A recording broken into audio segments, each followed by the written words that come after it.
Good evening, everyone. Could I have all the participants and the debaters to please switch on their cameras and be ready because we're about to start in a little bit. So if you can just switch on your cameras, Dhruv and Nilanjana especially. Thank you very much, guys, and all the best to all the debaters. We hope to hear a fabulous debating session coming out from both the past versus the present. Wish you all the best.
A very good evening, Headmaster Sir. Shall we begin with the debate?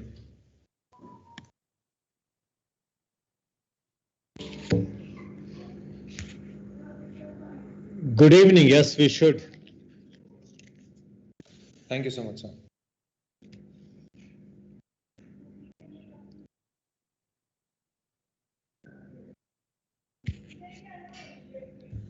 Must be driving.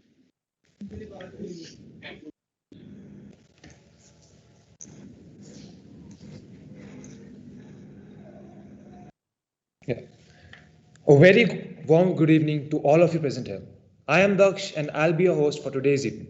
And Kushagra Agarwal will be present as a timekeeper. I welcome our respected headmaster, honored judges, Mrs. Shivpriya Sharma from DPS International, Mr. Vijay Ratho from DPSG Vasundhara, and Dr. Sunil Rai from Selakui International School, reverend teachers, and of course, our sterling participants and students. Today is the big day, a day we'll think of how far flung we have come and how far we have to go. This debate might mark the beginning of a ritual, as a war of words between the sequence and X sequence. The motion for today's debate is that this House believes that the nation has failed its youth. Before we commence the debate, let me start by introducing the distinguished panel of judges for the evening. Mrs. Shiv Priya Sharma has a PhD in psychology, which comes in handy while dealing with unique and curious set of learners. Mrs. Sharma is fond of reading and writing, and she works as a teacher in DPSG International. Thank you so much, ma'am, for gracing us with your presence. I welcome Mr. Vijay Singh Ratho in our midst as the second judge for the event. Mr. Ratho is the founder of Happy Life Mission, a senior academic facilitator in DPSG Vasundhara. He is an outstanding exponent of the Bhagavad Gita and Kriya Yoga meditation. He has authored books on self-development, Awaken the Superman Within, and 8 Steps Towards Ultimate Power are his best-selling books. As a life coach, he shares the timeless secrets of physical, mental, and spiritual well-being, fulfilling relationship, and rewarding career. Many have sought an inspiration and light from him to lead a successful and satisfactory personal and professional life.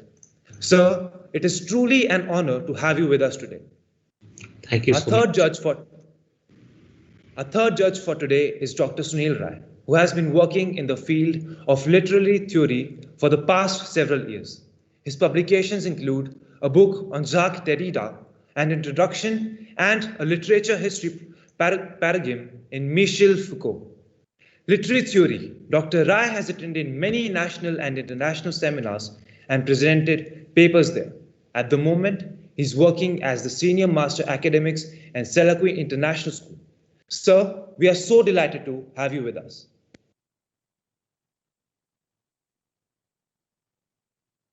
In this side proposition, we have the first speaker, Ronit Khatter, who is currently in class 10 and has an admirable record in debating at such a young age.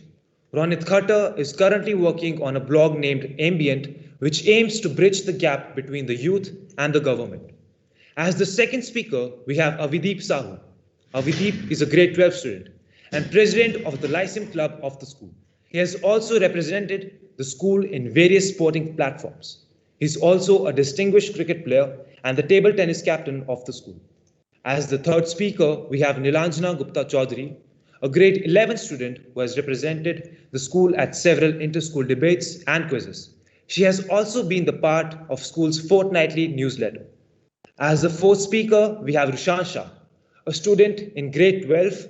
He recently co-founded a website named Relevium, which aims to nourish and assist the destitutes and downtrodden of the society. This initiative of his had him waitlisted in the MIT. Ladies and gentlemen, in the side opposition, we have Gibran Khan as the first speaker, former school captain of the batch of 2015-16. Gibran was awarded as the best debater. With his talent and amazing debating skills, he brought various accolades to the school. As the second speaker, we have Dhruv Banerjee, former school captain of the batch of 2019-20. He is an accomplished debater and was awarded with both the Games and Scholars Blazer. He is currently pursuing his degree from the University of British Columbia. As the third speaker, we have Harshid Rajkumar Gupta, former sports captain of the batch of 2017-18. He was the first ever student to receive both the Scholars and the Games Blazer. As the fourth speaker, we have Shreya Niyogi, former head girl of the batch of 2017-18 and the first student ever to receive the Scholars Blazer. She will be fourth speaker for the side opposition. Ladies and gentlemen, let us now move on to the rules and regulations for today's debate. Each team shall be represented by a team made up of 4 speakers. The fourth speaker shall function in role of a speaker that sums up what the first 3 speakers have deliberated about, and will take one question at the end of his or her speech. The principal speaker of each team shall be allotted a total time of 4 minutes, who will introduce the topic and put forth his points based on it. No questions will be asked to the first speaker. The second and the third speaker shall be given a time of total 3 minutes, each, after which one question can be asked to the speaker. The fourth speaker shall sum up the first, second, and third speaker's speech and consolidate the team's standing, after which the fourth speaker will also be asked one question at the end of his or her speech. Interjectors are advised to keep their questions clear and precise. Cross-questioning is not permitted. Continuous reading from a prepared text will be penalized. The use of prompt cards may be permitted. Exceeding the time limit, speakers will be penalized. A warning bell will be rung 1 minute before speaker's time, and a final bell will be rung to indicate that the speaker's time has concluded. Judgment will be based on content, delivery, fluency, and rebuttal. Judges, please note that in the event that no question is asked, the speaker will be awarded full marks for the rebuttal. I now invite Ronit Khatter, the proponent's principal speaker, to present his views for the motion. Good evening, ladies and gentlemen, and my worthy side opposition. I, as the first speaker, will be talking about the topic and introducing you my stance. The nation, which means a body of people having a common culture, history, or language, has failed, which pretty much means unsuccessful, and well, in this case, not functioning properly. It's youth, which is the most dynamic segment of the population of any country. Almost 34% of the Indian population consists of the youth. India as a nation has seen tremendous growth when it comes to education expansion. We, at the time of independence, had a literacy rate of 12%. Now it is over 75%. But is the nation possibly looking at the other 2 E's in this catechism? One being equity. Is our nation trying to reach the unreached? and what is the difference in the quality and quantity of education is one thing that I ponder about side opposition. The second side of my argument, and the second E, is that of employability, which in terms of India is preposterous because of a lot of factors which need to be addressed and are certainly not being addressed. India has a huge diversity and the advantage of being more economically prosperous, as the economic theory of development itself suggests. When a nation is successfully able to address its ethnicity and cultural diversity, there's a huge economic growth spurt. In case of India, our unique demographic dividend. But when it's not put to use properly and the nation does not have a work engine, that the demographic dividend turns into a demographic disaster, which is what exactly happening now. Education is critically responsible as to why our nation has failed its youth, because it's not just a social or an economic issue anymore, it's a national security issue. Well, education in any country is based on governance, and the governance in India is of abysmal quality. The Indian economy is top 5 in the world, but when it comes to social capital, we are 99 out of 142 countries. And when we talk about the Youth Development Index, we are 133 out of 193 countries. And my fellow speakers, what does social capital include? It includes governance, education, and youth development, which are intertwined. The emphasis on rote learning in India is the very reason that the debate of a well-formed mind versus a well-educated or factually filled mind came into existence. In the era of internet, you do not need a well-filled mind. 2 clicks can take you to Buckingham Palace, ladies and gentlemen, while a well-formed mind can think out of the box, is able to synthesize things, and can react and prepare you for the greater examination called life. The exam system in our country continues to be based on winners and losers, ironically removing the very essence of education itself. Why are all these problems prevalent? Because of disastrous policies being implemented in our country. Our gross enrollment ratio in college is 18%, well below the global average of 29%. And most of you go to prestigious universities, while people in India don't. They go to state universities, which are grossly underfinanced. Ladies and gentlemen, in this nation, the youth is being exploited, and the government has, however, failed to show any sort of responsibility towards its youth.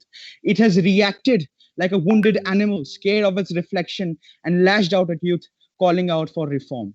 Thank you. With this said, I rest my case, but not my stance.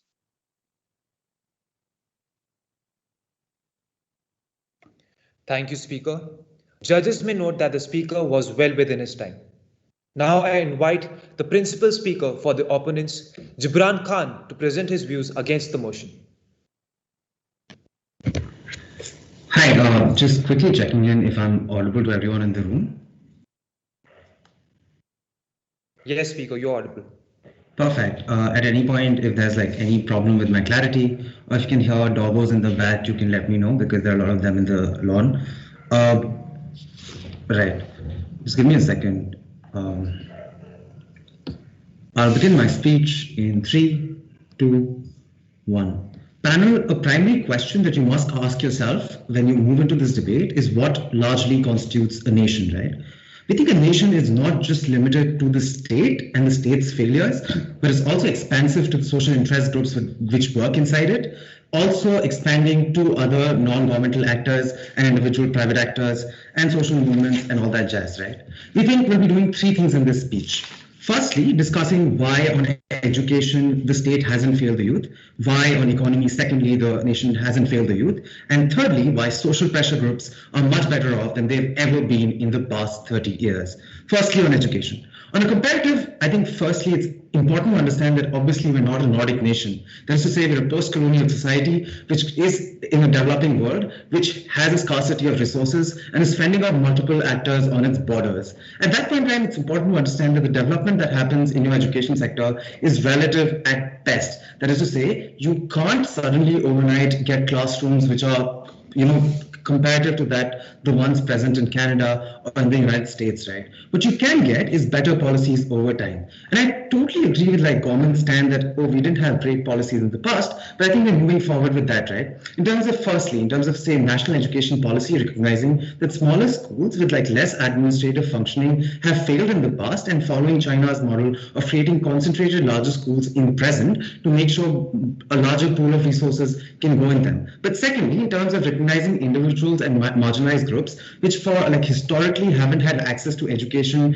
and like poverty alleviation, and giving them special recognition in its policies, but also recognizing sexual minorities such as transgender individuals who have hardly gotten any representation in the past in our education policies. But thirdly, right, we totally also understand the argument about why we don't have access to great universities in this country. And for that reasoning only, the higher education system under the new education policy recognizes getting international, say, universities to your country and making it better for you at that point of time. We think the argument about education fails here. But secondly, on the argument about economy and jobs.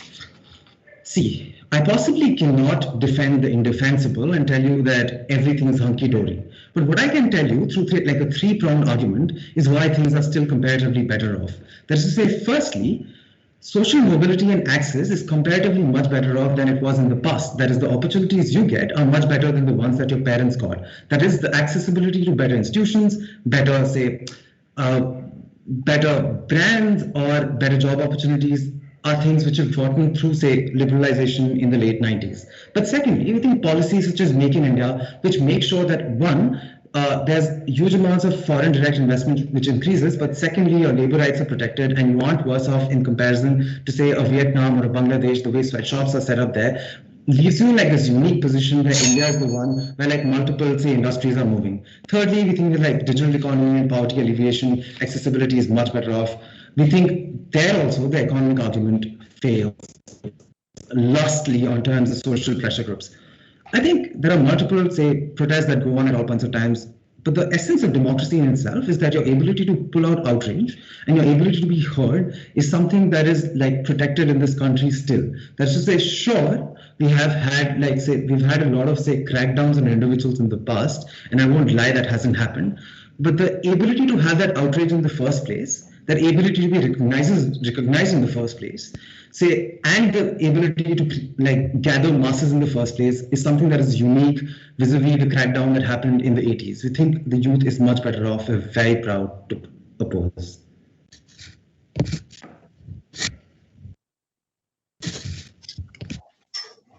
Thank you, Speaker. Judges may note that the Speaker was well within his time. The second speaker for the proponents is Avideep Sahu. Thank you. A very good evening to one and all virtually present here. As you all know, the motion for today's debate is that this House believes the nation has failed its youth, and I strictly stand in support of the motion.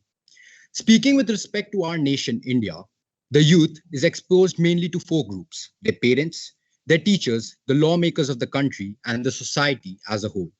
Coming back to the topic, we can say that a nation has not failed its youth when the system is transparent and free from corruption, where all its citizens have a sense of security and justice, when there are equal opportunities for all and proper enactment of welfare schemes. Today, this definitely is not the case with our country. I would like to prove my point with a few common observations that many, including side opposition, may turn a blind eye to. Firstly, we are all aware of the countless injustices across India. The policymakers may have framed strict laws, but the nation needs to devise proper enactment of these laws and improve upon its implementation to prevent such cases like kidnappings, police brutality, human trafficking, much of which is faced by the people in their youth. We can collectively say that this causes insecurity and that the nation has failed to keep the youth safe. Secondly, the nation has failed to provide good enough quality education to its youth.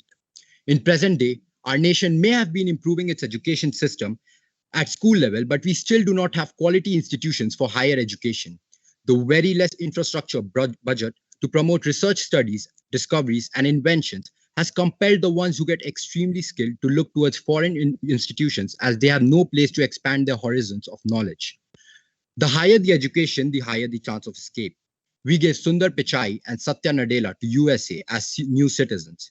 Yes, in this era of globalization and open market, Having international reach and diaspora can be great for our nation. But there is some other worldly uniqueness about the Indian exodus, and our nation needs to do something about it. Apart from the degraded level of education, the nation has failed to uplift a large section of people in the youth with well-qualified educational degrees and have pushed them to a mere position of being unemployed. That is in many ways responsible for the rise in crime rates all across India. And whether we accept it or not, unemployment also has a psychological effect on a person, which often leads to narcotic consumption. Ladies and gentlemen, today we stand at the hour of introspection, and we must understand that a true nation is not one where just a sense of nationalism and love for the nation exists, but one which has a strong sense of justice, fairness, and equality. A place where the real wealth of the country, the youth, can get well enough support in every aspect.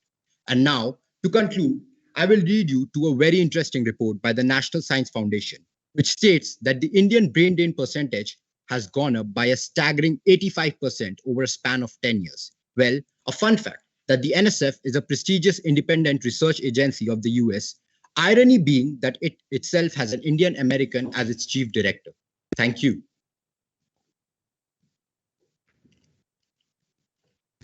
Thank you, Hi, Speaker. I have a question. Are we allowed to ask questions right now? Just a second, Speaker. We'll be open to interjections in a few minutes. Yeah. So judges may know that the Speaker was well within his time limit. The floor is now open for an interjection. I request the opponents to show a virtual raise of hand to ask the question. Yes, Gibran. I'm sorry, I don't know how virtual raise of hands works on Teams. But my question is pretty simple. I agree with you that there has been brain drain. But do you think establishment of IITs, NITs, AIIMS, and research institutions such as JNUs at all points of time, which creates internationally renowned scholars, is something where the state has failed us because they've been doing it and actively investing in those things since like 70s? Could you please repeat your question? Sure. I said that I agree that brain drain is a thing, but the state has been active in making sure that they've established IITs, NITs, AIIMS, institutions such as JNU, and multiple research facilities to make sure that at least like the students who are studying here and the students who are pushing research out are getting quality education. Do you agree with that or not? Most of them go abroad. The government case then, at least, is that, one second.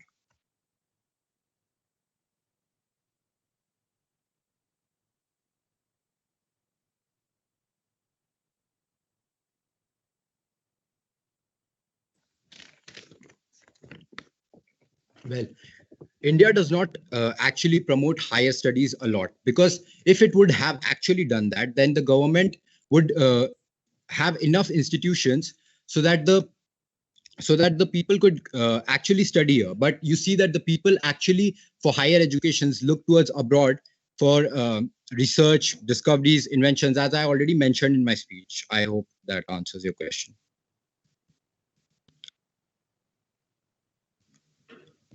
Am I audible? Excuse me. Thank you for the rebuttal, Speaker. The second speaker for the opponent side is Dhruv Banerjee.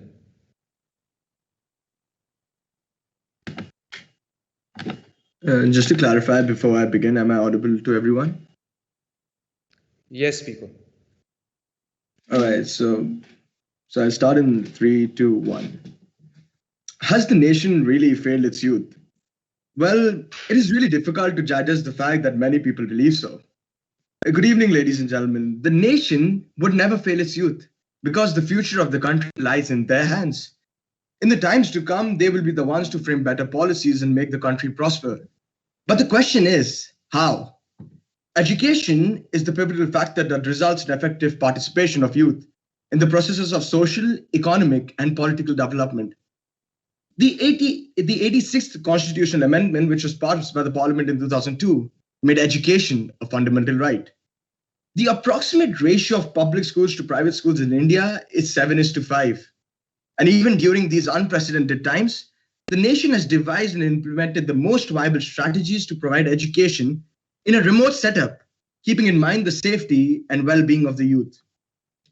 Over the span of many years, the nation has implemented various policies which focus on the overall development of the youth. The National Youth Policy 2014 that provides a holistic vision for the youth of India, which is to empower the youth of the country to achieve their full potential and through them enable India to find its rightful place in the community of nations. It focuses on providing the appropriate education, skills, health awareness, and other enablers to productively contribute to the economy. The Beti Bachao Beti Padhao scheme, which was launched on 26 January 2015, focused to make girls socially and financially reliable through education. The scheme was launched with an initial funding of 100 crores. There are numerous such policies that focus on empowering the youth and help develop the skills to become the leaders of tomorrow. When talking about the nation and its youth, one cannot forget to mention about the system of reservation, which date back to the 1900s. But why was it implemented in the very first case? The reason seems quite obvious, that is, for the advancement of the backward classes. Article 15.4 and Article 16.4 of the Indian Constitution enables the state and central government to reserve seats in government services for the members of scheduled caste, scheduled tribe, and other backward classes, which highlights the fact that the participation of youth in politics is growing. For example, ABVP, a right-wing all India student organization, has more than 3 million members. One cannot deny that the nation has always worked for the welfare of the youth, be it providing equal opportunities or proper infrastructure or any other facility. Well, it actually boils down to the fact that how efficiently is the youth accessing these resources? Because at the end of the day, they are the ones who will be responsible for the development of the nation. Thank you. Thank you, Speaker. Judges may know that the Speaker was well within his time limit. Now the floor is open for interjections. Proponents may ask their question by virtual show of hands. Yes, I recognize Ronit. You may proceed with your question. Thank you for your speech, Sir Speaker.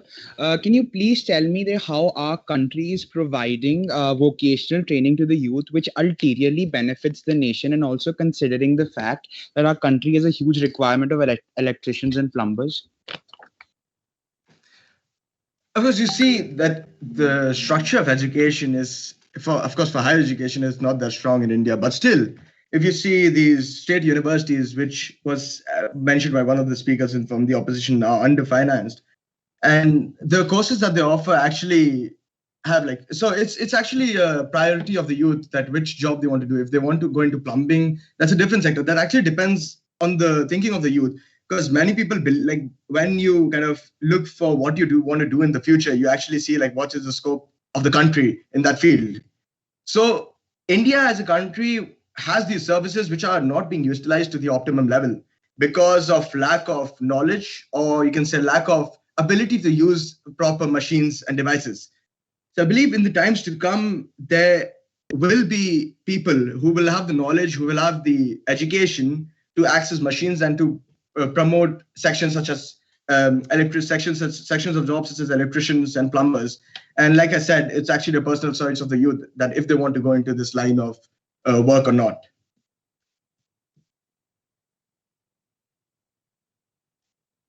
Thank you, speakers, for the rebuttal. Now I recognize Nilanjana Gupta as the third speaker for the motion. Thank you, Daksh.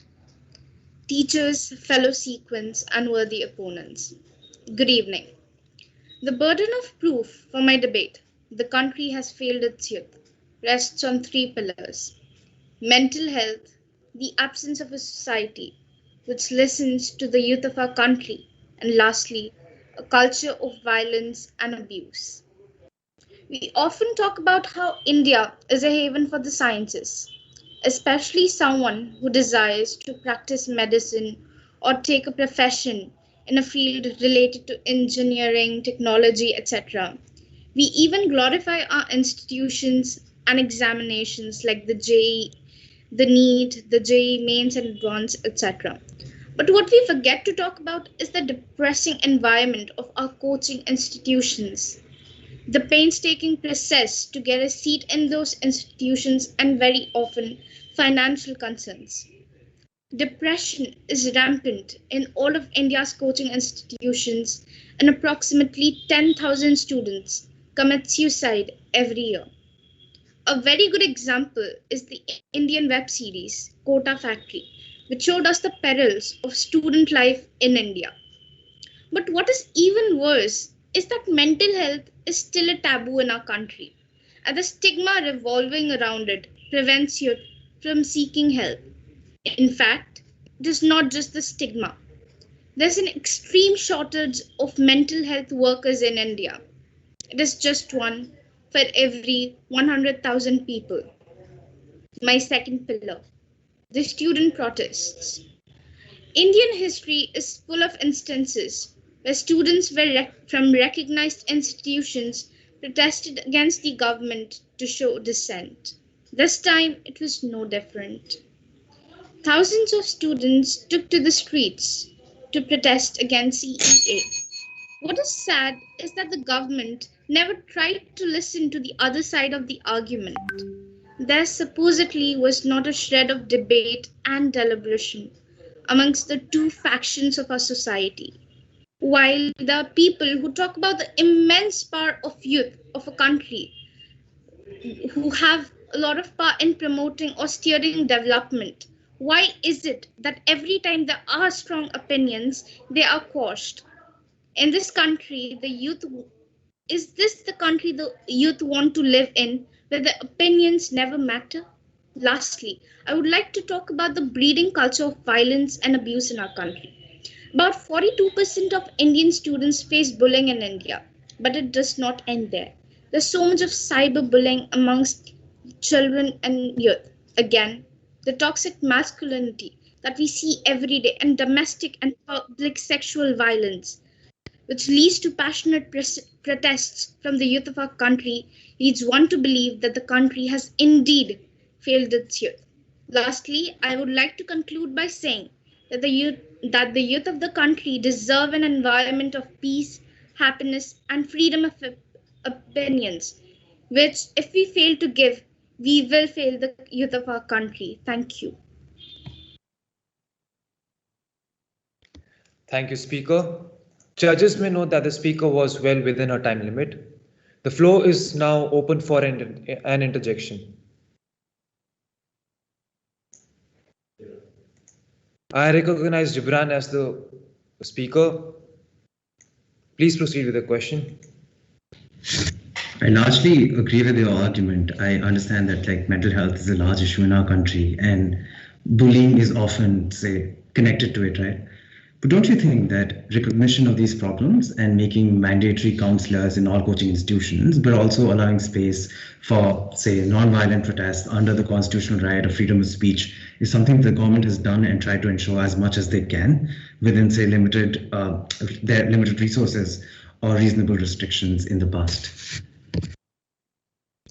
Thank you, Gibran, for the question. I agree with you that the government has taken some steps in, for example, establishing counselors, etc., in our country. But I would also like to talk about the fact that that many students in our country have the problem of academics. So there's so much of academic pressure in institutions like Kota, and the social, the social prerequisites of scoring so much. So I think it's about the society and how the country as a whole has failed the youth. And I think we still need to increase the resources that we have put into, because we are wasting a lot of human resources here. Thank you. Thank you, speakers. Harshit Raj Kumar Gupta will be presenting his views against the motion as the third speaker for the opponents. Good evening, ladies and gentlemen. Before I start my argument, I'd just like to make sure if I'm clearly audible to all present. Yes, Speaker, you're audible and visible. Thank you so much. So once again, a very good evening to all our dear teachers, judges, and my fellow sequins. So I've been hearing a lot from the opposition about how they think the nation has failed its youth, about how there have been injustices across the country, and how the nation could have done something when it came to the support of the youth. Well, I'd like to point out that they have very conveniently drawn attention away from the fact that it is not the nation that has failed its youth, but the youth that has failed its nation. As for the higher education and the students going abroad, the shortage of mental workers, and all the other facts presented by our opposition, I'd like to address the audience and ask the pressure that is being created, who is it? Is it the nation creating pressure on you? Is it your parents? Is it your family, friends, or is it yourself? And if today a student cannot handle the pressures created by himself or herself, or cannot live up to the expectations of himself or herself, can we blame the nation for that? As for the nation failing its youth, let me tell you, a better time could not come to be an optimistic and patriotic Indian today, because with the phase that India is going through currently, it is not only crushing poverty, illiteracy, malnutrition, underemployment, and discrimination at various stages. It is also going through a developing stage. And I, not only personally, but from my team stance, feel that you can never pass a verdict in the middle of an exam. How can you say that the nation has failed its youth when we are not yet ready to be judged, right from the rules of our rulers up till the colonization of the British, and till date we are a developing nation. And to pass a verdict so easily that the nation has failed its youth, I think it is very ironic that my opposition is sitting today in one of the most reputed schools in the country and blame the nation that they have failed its youth. As for the nation, it is a nation who can only provide opportunities. It is up to the youth to capitalize and build on them. And then comes the various factors such as politics, such as education, and other such areas where there is shortage of youth. Yes, I do agree to that. In a population so tremendous, there is only 34% youth, and I think very, very less relative amount in politics. But you need experience, uh, you need expertise to run a country, and I don't think it does not come with age. It is something, sorry, I was interrupted by a call. It is something that comes with age, and that is why we see so many aged leaders today running the country. And as for the implementation process, as was claimed by one of my opposition speakers, I do not think that India has failed anywhere. It is just that we are beginning at the grassroots. So yes, there will be a few falls here and then. And if you are not the first in something, does not mean you are the worst at it. My conclusion to my argument would be that just like how the government is of the people, for the people, and by the people, the nation stands of the students, for the students, and by the students.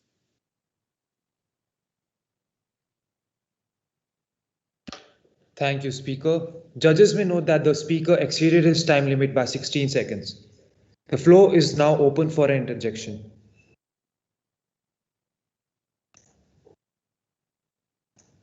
Ronit, I recognize you as the Speaker. Please proceed with your question. Thank you, Sir Speaker, for your speech. Sir Speaker, you're blaming the children or the students for forsaking the government, but don't you think that people go abroad because there are not the facilities are not available in India for them to grow and as an individual, as in to grow their intellect and all that stuff? So thank you for the question, my dear opposition lead speaker. I think I would not want to answer that with an answer, but I want to answer it with a question. What do you think would be better for the country? Studying in India and going abroad and investing the knowledge you've earned in India, or going abroad and taking knowledge from elsewhere and coming back and investing in India to make the knowledge here better?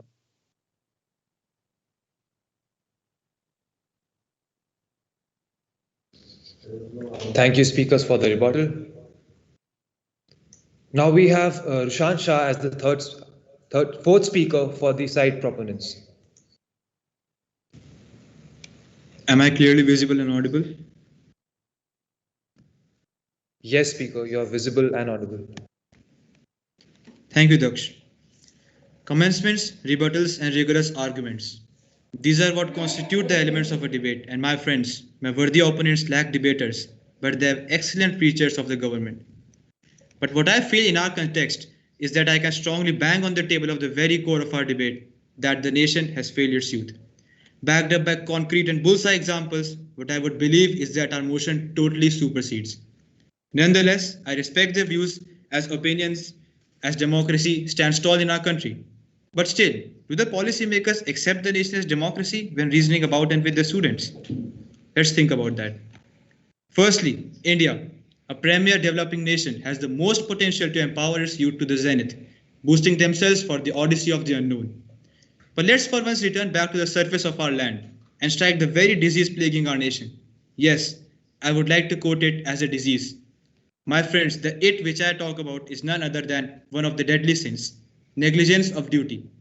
As Ronit pointed out, in a country which has 34% of its population as the youth and 21% according to Tribune are not able to attain the light which would have led them to being inspiring citizens, where the country of majority of countless engineers, doctors are wasted into petty and dire politics. The judges should note that I am not targeting the whole community of employable youth. They have achieved glorious deeds and feats in the past and will continue to do so with or without government intervention. I simply aim to bring out the small segment of deplorable use of any nation who are caught in this vicious circle of policymakers and the government. Secondly, my friends, let us divert ourselves to the sports aspect of this topic. Sitting here today for this auspicious debate, my friends, I am ashamed that most of us cannot even name 3 professional swimmers from India. It is truly disheartening to see hockey, which is the national game of India, slowly decline towards its doom, to the level that most of us don't even give a second thought to the game. Why is that? Football, lawn tennis, ice skating, roller skating, you name them, are some of the most prominent games played worldwide. But we, along with other countries, lack certain trainers, awareness, and the means to be professionally adept at these games. We, even after pestering the state numerous times, lack the standard infrastructure. The dream sports for a child becomes a quest for the moon, as they are not able to bridge the gap between themselves and the expensive sport. Ladies and gentlemen, hear me out. For the very children you provide relief to are being weighed down by the bogus governance in our country. As said earlier, the Indian economy is top 5 in the world, but when it comes to our social capital, we are 99 out of 142 countries. And my fellow speakers, what social capital includes is governance and education intertwined. India proclaims to be a socialist state, where the welfare is part of the very ethos of the country. We as the forebears of this country have to decide when to truly understand the dystopia we are living in. It could be that all our existence is a pointless joke, but it is not in fact possible to live one's everyday life as we are living now. We should decide when it is truly enough. Thank you. Thank you, Speaker. Judges may know that the Speaker was well within his time limit. The floor is now open for an interjection.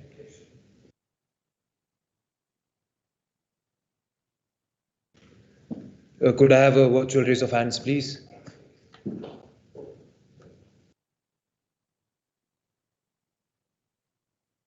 I have Harshit Gupta to ask the question. So, as my worthy opponent just said that in his argument where he supported the nation has failed its youth, that none of us would be able to name any 3 swimmers on a national level, or none of us have teams related to the sports of ice hockey and other such rare sports. Tell me one country in the world where you have all the sports at the same level being played with the same expertise on that level.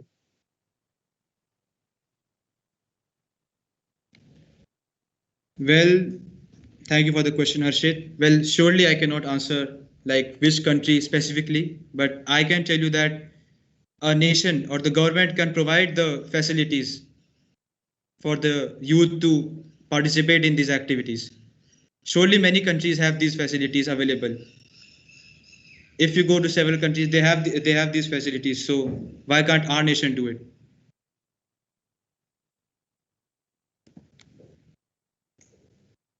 Thank you for the rebuttal. Now we have Shreya Neogi as the 4th speaker for side opponents.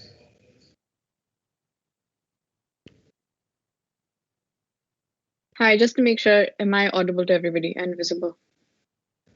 Yes, Speaker, you're audible and visible. All right, thank you. Good evening, teachers and my fellow sequins, and thank you for having me.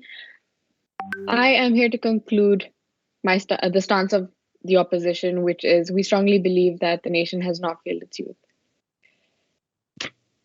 Over the past year, we have seen that the pandemic has taken up a lot of our life and because of that, schools have shut down, universities have shut down, but education has not stopped. We still have remote online classes, online assessments, and everything that can be put online has been put online. Yes, it is not the same as face-to-face learning, but it is not a stop at education. I believe that the youth, their mindset is framed inside a classroom. So education is a big thing for the youth. I'll move on to policies. If we look at the policies that my fellow speakers mentioned, the national youth policies and the Beti Bachao, Beti Padhao policy, the Make in India policy, these policies not only empowers the youth but enables them. Their contribution and everything that these policies are, they are made for the youth.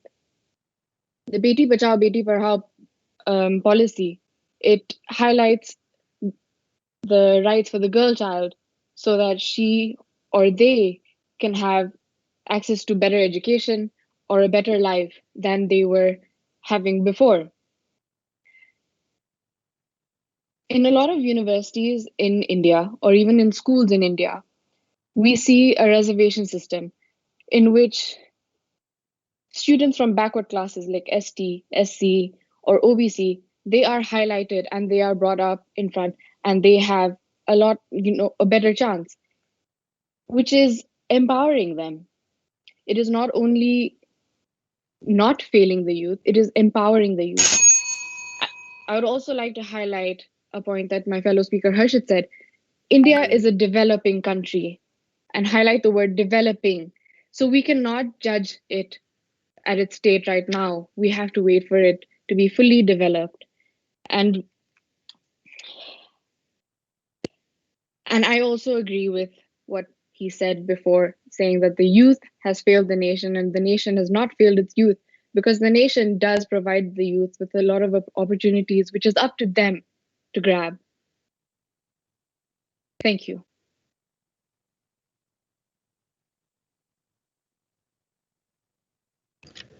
Thank you, Speaker. Judges may note that the Speaker was well within her time limit.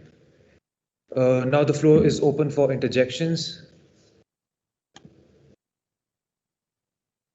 I have Ronit Khattar to ask his question. Please proceed. Thank you for your speech, ma'am speaker. Ma'am, you mentioned about the reservations in schools and universities, but don't you think that reservation actually sort of does not allow people who are actually more deserving to come up and get admission in these schools and universities? Because a lot of people who are not deserving but are from specific castes and gender castes get these reservations instead of people who are actually deserving. So I'm going to agree to disagree with your question. I will say that yes, a lot of people who are not deserving, they do get a chance. But if we look at a few years ago, or if we look at a few decades ago, these parts of society were not only, they weren't able to access education or anything in general. So putting reservations for them is giving them a chance to shine, or giving them a chance to show us their talents, or show the nation their talents, or use their talent in a way that can be good for them. Because at the end of the day, once they are educated, even if they're not the most deserving person, if they're educated, they can go and make something of themselves. I hope that answered your question.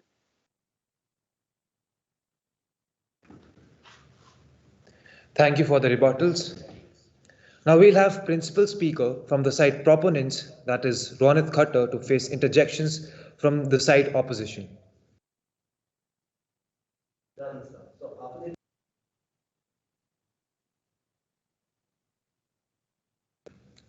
I have Dhruv Banerjee to ask his question. So my question is to the principal speaker of the opposition team, which is Ronit. I guess you mentioned in your speech that state universities are underfinanced, but on the contrary, the annual fees that they charge is drastically less than the private universities. Plus, the quality of brains that they produce is really high. How do you justify this relation to it being underfinanced? Thank you for your question, Sir Speaker. I mentioned that these universities are underfinanced and the students who are in these universities are not getting opportunity for research. Because if you see that the brain drain percentage in India is a staggering high. Why? Even if you talk about students going for not going for bachelors, they go to abroad for their masters. So that deficiency that children are not going for their bachelors to abroad is being filled up when they go for their masters. So it is actually paradoxical, and it's a loop that is happening, whereas children not going for their bachelors go to masters for their higher education abroad. I hope that answers your question.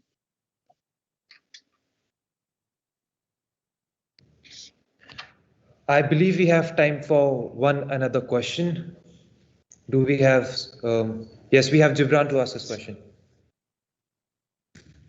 I think I largely disagree with your stance on reservations. You understand that historically disenfranchised and marginalized communities often aren't given access to spaces. Policies such as reservation aren't on the idea of meritocracy, which in itself is a flawed concept, but to create spaces and understanding and safe spaces for these individuals who have never gotten opportunities to be in these institutions in the first place. Thus, state failure would actually be making sure that reservation doesn't exist. I don't see why reservation in itself can be attributed to any kind of state failure. Could you please engage? Thank you, sir, for your question. I'd like to say that reservations is a very controversial concept in itself because if I talk about let me give you an example about India's most prestigious medical university, which is AIIMS has I think it has 500 seats for doctors, out of which a lot less seats are actually there for people from the general category, and the representation of people from the general category is much higher. So there's a lot less opportunity for the people who are actually deserving than the people who are not deserving, because even if there's someone who's deserving from reservation can easily get into the university, while a person who is deserving from the general category or is not being equally represented in the university reservation does not get an equal shot of getting into the university. I hope that answers your question.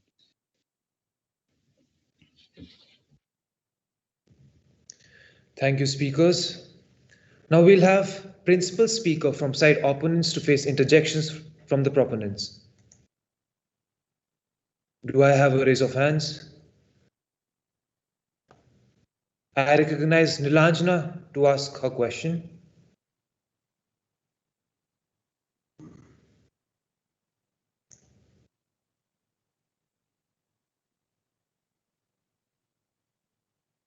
Nilanjana, are you with us? I'm so sorry, Daksh. That was apparently a technical glitch from my end. I'm so sorry Well, that's about all right. that. So we have Ronit Khatter to ask his question. Thank you, Sir Speaker. Sir Speaker, you mentioned in your speech about the advantages that social media has brought to students. But can you tell me how has it benefited the youth from the government's point of view?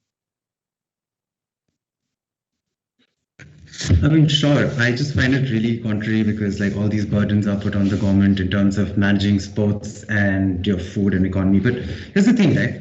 I think internet services, which are comparatively much better off than they were, say, 10 years ago, make sure that accessibility to education, one, but B, in terms of, say, social entrepreneurship are much higher in comparison to what it was in the past. We think opportunities and social accessibility and mobility are much better. We think that's where state failure hasn't really happened.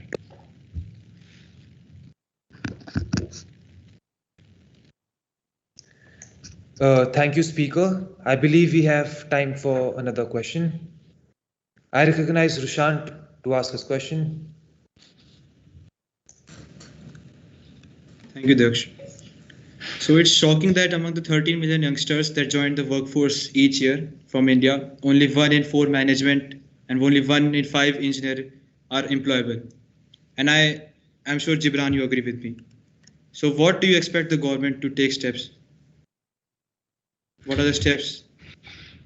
I think I'll answer this question in 3 steps. Firstly, I think the way the government can increase employability is by creating FDI schemes, which make sure that more investment creates more opportunities for manufacturing and service sector, which it is doing right now. Secondly, in terms of making sure that you have more educational institutions and more access to, say, mobility to move outside to create job opportunities for your youth, that is also something that the government is doing under the new education policy.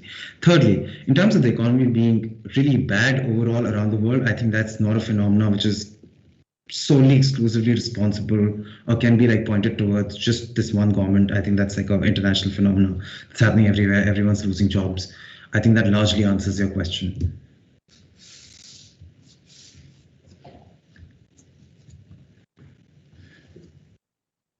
Thank you, speakers. I believe we have time for another question. I recognize Ronit. Please proceed with the question. So, Speaker, can you tell me what has the government done to retain people?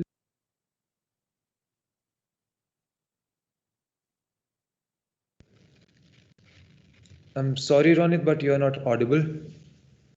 They had a question from Neelangela in the past. Could I answer that? Since we didn't recognize it earlier. Yeah, you may proceed. Would you like her to repeat your question? No, they didn't ask a question because there was a technical glitch. So if they could ask their question and I could answer that. Well, all right. No, actually, the technical glitch was about the hand, the raised virtual hand option, not about the question. So that was the problem. It was apparently stuck, so I couldn't lower my hand. So there wasn't actually a question. All right. That's fine. So we'll move on. Now that we have come to an end with this round, now the House is open for questions from the audience. Judges to note that the speakers shall not be marked for their answers. So could I have a virtual raise of hands from the audience? Good evening, everyone. We'll be inviting any questions that are there from the audience. In fact, we have a few questions that have been posted on Facebook. Raghav Bhatia has actually asked a question. What are the panel's views on the current situation that is going on in India, and how is the government helping to resolve those issues in terms of the youth aspect of things? So if anyone would like to raise their hand from any of side proposition, opposition to clarify this.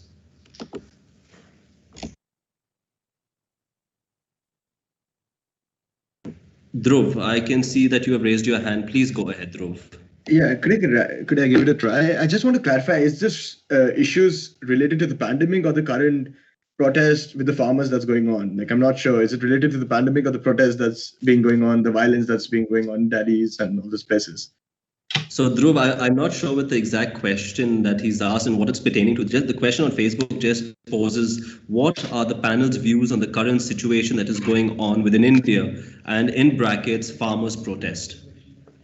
All right, so it's about the farmers' protest. So what I've heard and like what I've read about the farmers' protest is that there was an agreement that was signed. So you see there was a recent violence that happened during the protest, which was like really bad and really shabby to see. Like there were at the Red Fort, like there were policemen falling from the boundaries of the Red Fort, and there was a lot of injuries that took place. And what I've read is that there were 3 agreements that were signed between the police and the protest farmers about which places they could actually conduct their protest, which was like the protest using the tractors, right?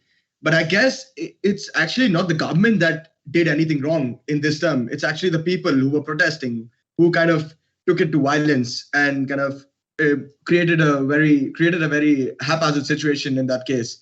So I guess it's not the government that impacted the youth here. It's actually the people. It's actually the elder citizens or the citizens that don't fall under the youth category that have impacted the youth negatively by doing this protest.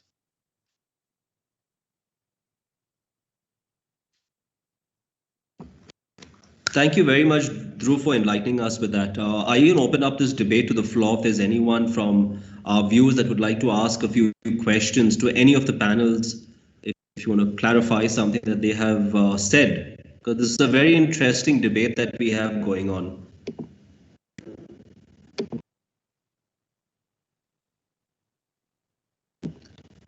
Yes, Harshit, you have a question. I have just recognized you that you have raised your hand. What is your question? The speakers from opposition that India does not promote higher studies.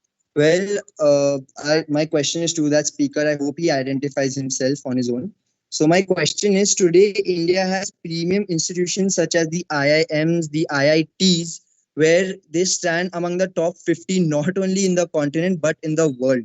And students have an acceptance rate of lower than 1% to get into it.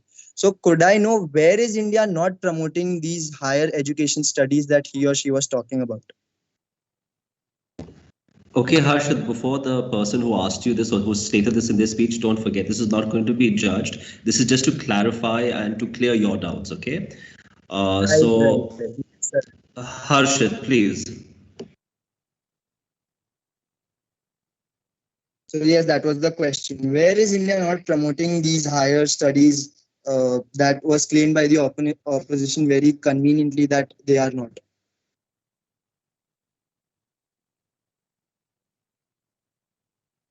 I think it was Abhijit who made that statement.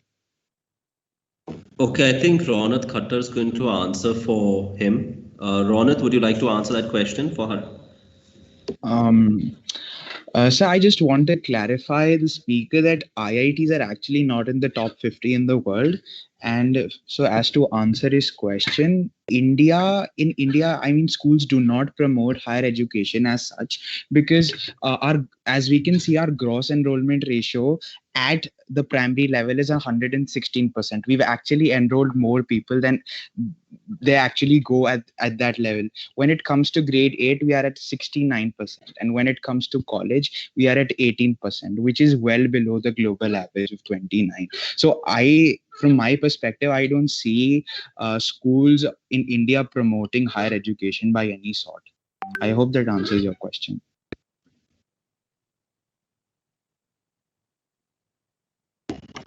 Harshit, I hope that's cleared a few doubts in your mind about with Ronit's answering to that. Yes, sir, a few though. Okay, because this is a very healthy session we're trying to develop between the past sequence and the present sequence. You know, we want to create this debating culture that is there in school. Does someone have a question? Great. So, may I answer to the question that was posed by Harshit? Please, yes, Nilanj, you're more than welcome to come in. Am I audible? Yes, you're audible, but I cannot see you, Nilanjana. My camera is on. Hope that my Okay, not a problem, Nilanjana. You just ask your question. It's all right. Right. So Harshit, you stated that IITs and IIMs of our country offer such wonderful opportunities. So my question to you is that if this were the case, then why would eminent Indian personalities like Sundar Pichai, like that's just one example, would go to like America to complete their masters in universities like MIT or Stanford? Why didn't they not, complete the rest of their education in India, staying back in India? Where's the loophole in the whole education process? Why is there so much of immigration to the other countries? That's my question to you. Right. So I got your question very well, Nilanjana. Thank you for that. So one thing I'd like to clarify to not only you, but to the whole audience listening to me today, that doing a master's from abroad and not choosing one's own nation is nowhere a sign of the nation failing me. It is just that I might have different reasons for pursuing it from there, or I might have liked the curriculum there better, or at the time I was not so academically smart as required by my nation to get into the universities of my choice here back at home. Hence, I go abroad and do a degree and come back to my country and serve my country, not in the capacity of company developed by my nation, but in an MNC, which today is reputed. So that is the whole point. I'd like to once again tell you that, as I've said in my speech, if we are not the first in something, does not mean that we are the worst in it. Thank you. Thank you. So we have Soumya Jaiswal, who would like to also ask a question. Soumya? Sorry, sir, this is Agrim from. Okay, Agrim, do you have a question that you'd like to ask? Yes, sir. Sir, my question is to Roshan Shah. Roshan, that you stated there are less sports played in India. In what way India can improve its sporting facilities and can win laureates around the global competitions? Okay, Agrim, thank you for the question. Am I visible and audible? You're audible, yes. Please continue.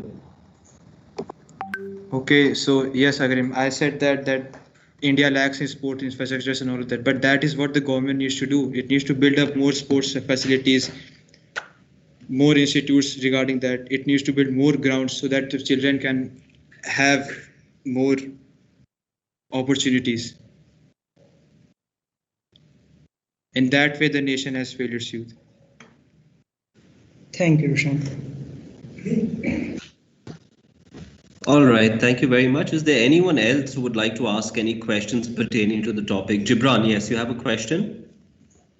No, I did have a question. I just wanted to discuss the question that Nilanjana posed because I find it really interesting. Is that all right? Perfectly all right. Please go ahead.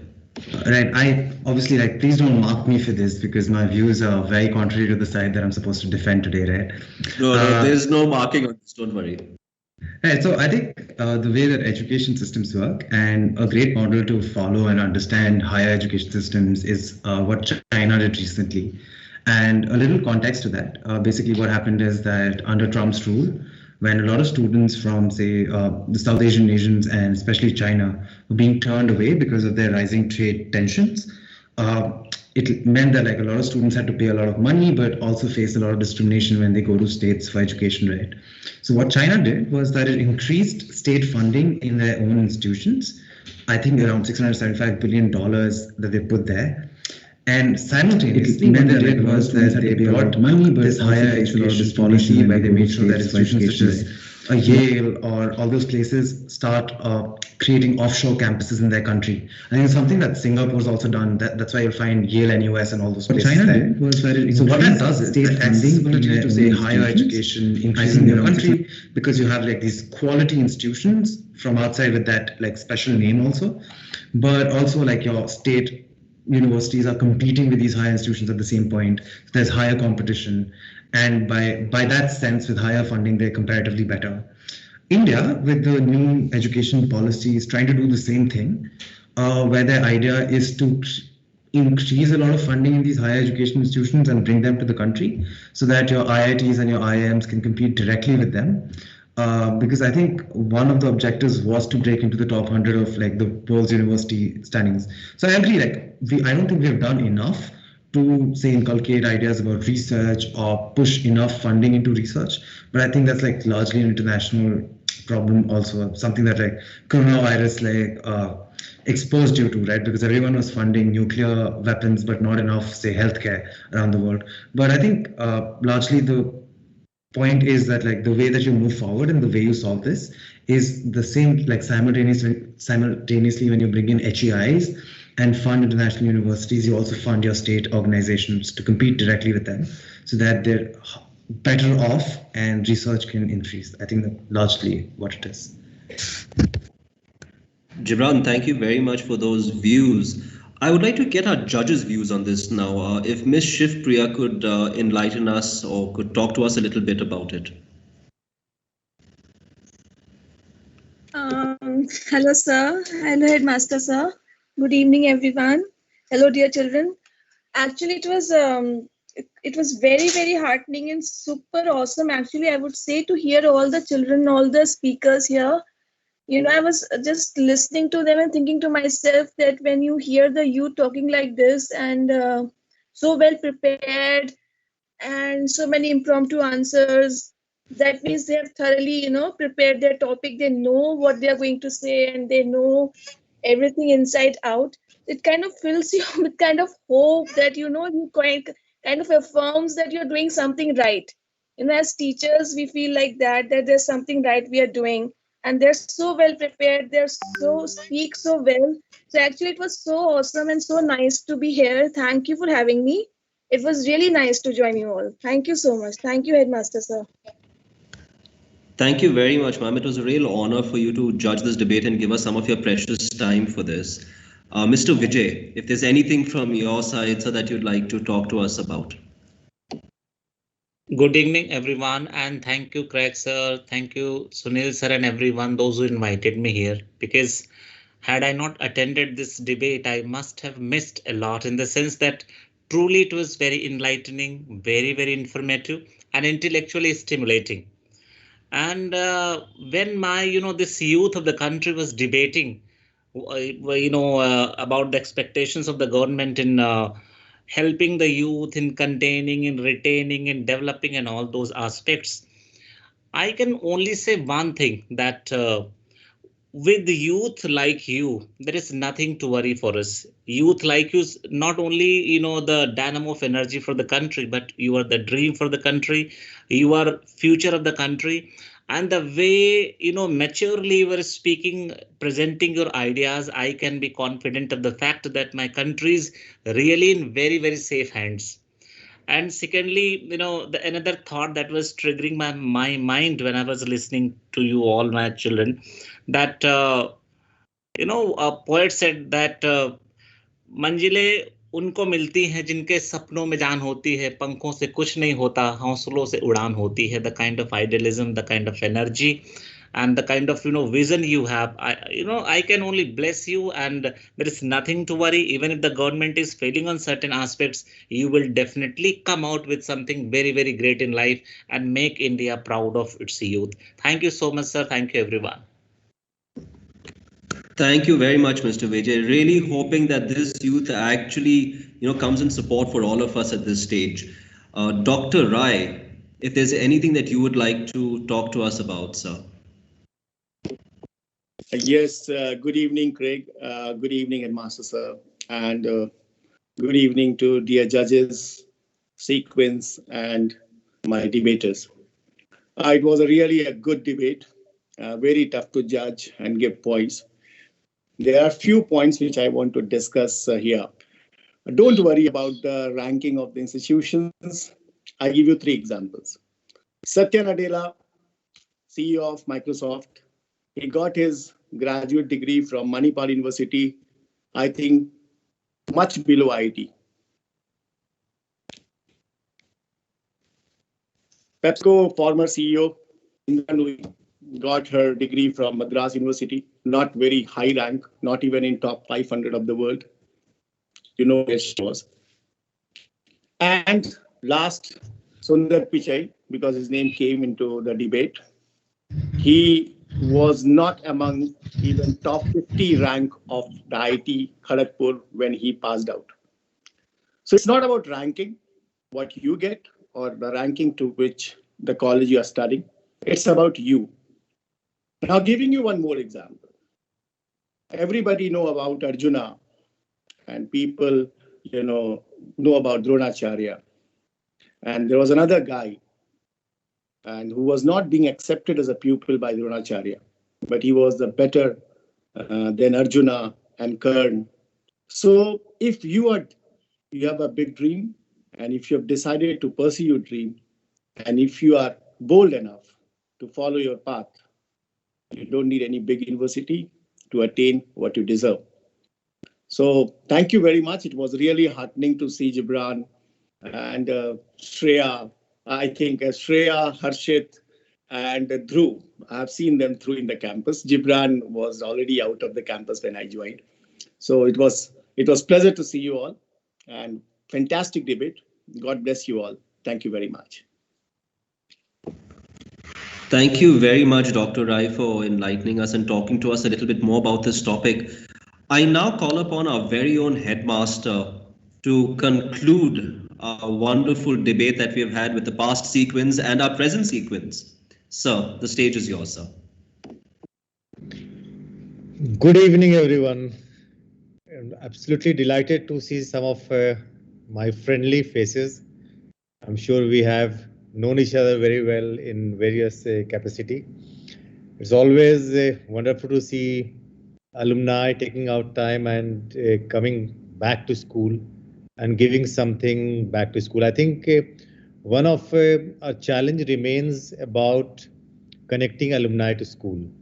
I do understand that we are a young institution, only about 20 years old now. But in the coming years, I think alumni would play a very important role in defining what Selaqui education is. Because if you remember that we always said at your graduation day that you are the best of what we send to outside world. And people and the society will judge an institution by the alumni they see. So on the side of proposition, proposition was Ronit, Avideep, Nilanjan, and Rushan. I think they put up a spirited defense in arguing that government has failed or the nation has failed its youth. Opposition, well, not really the opposition. Alumni are on the side of the school, but for the sake of this debate, did they argue that how they have not, Gibran, Shreya, Harshit, and Dhruv. So I believe right now we have a bit of a geographical representation. Gibran somewhere in North, Aligarh, I guess. Harshit in Bombay. Dhruv in Eastern India, Allahabad, I believe, is still waiting for his visa and his arrival date to Canada. And Shreya, I'm assuming, has gone back to England for her internship, or probably she's still in Zambia. Where are you, Shreya? I'm at Cambridge at the moment. So you have gone back. So we do have a geographical representation, and I'm seriously hoping that this debate, an event like this, should become the annual feature in his school calendar, something that alumni look forward to, something that the school look forward to. And while this is a virtual and the lockdown and the pandemic has made it possible for us, but we could also look at a situation maybe at Founders where we could have this debate in front of the audience. I think that would be one of the defining moment. We should also look at other ways of connecting alumni. And I think with four of you here who have been very prominent during your school days, I'm sure you will have some kind of link with your own classmates and trying to bring them to some kind of organizational group. So in my view, just to look back at what you were discussing, I would say one of the prominent dilemma and issue in front of nation is about the gap between haves and have not. I think this is something that we need to address very urgently. If you look at any revolution around the world, you look at movement around the world, you will find youth at the forefront of it. And most recently being, of course, the Arab Spring, the revolution in China in '89. So you have all this in front of you, and youth will always play that role. So it's very important for a nation to make sure that the youth are channelized, their energy in right place, they are given voice in running the government, and they have got employment.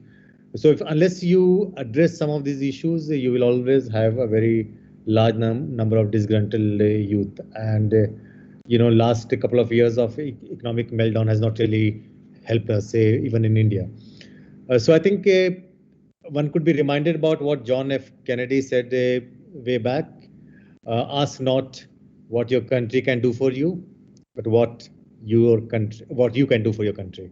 So I think that's the message for the youth, and it's important that we keep nation and country above self. And if you look at the sequin profile that we talk about always, and the definition of leadership, that we believe in producing ladies and gentlemen who will always put nation and society before self. And I think that is the crux of the entire argument.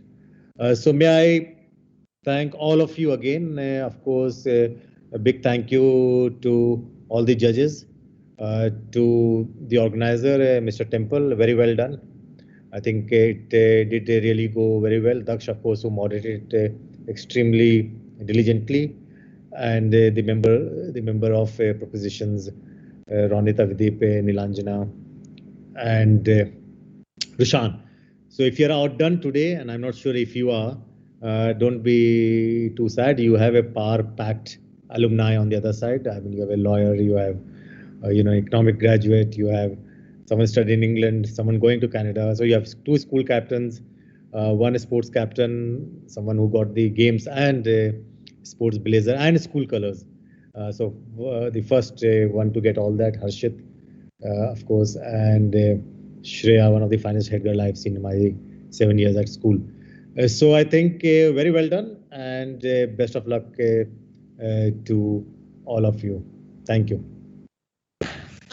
Thank you very much for those inspiring words. And now, it's left up to the alumni to patch up and to connect with us present students that are over here to create not just this one event, but to create more events, to create a bonding with the present batch that's here.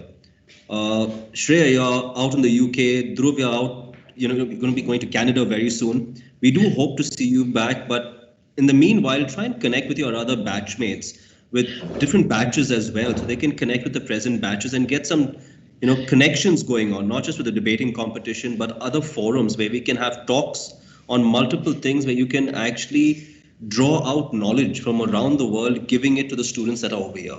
It would be something fantastic that you all can actually start up. It's a good initiative that the headmaster has started.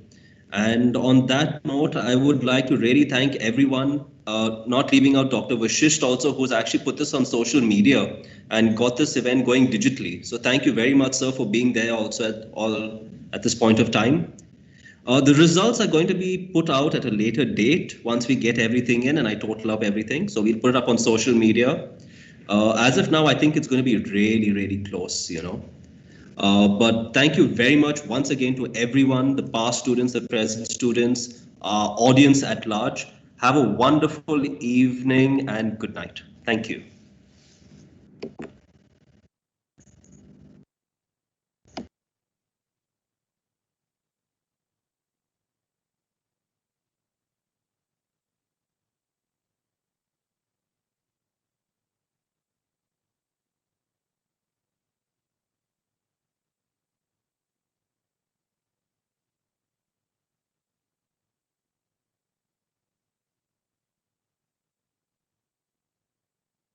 $75 billion that they put there.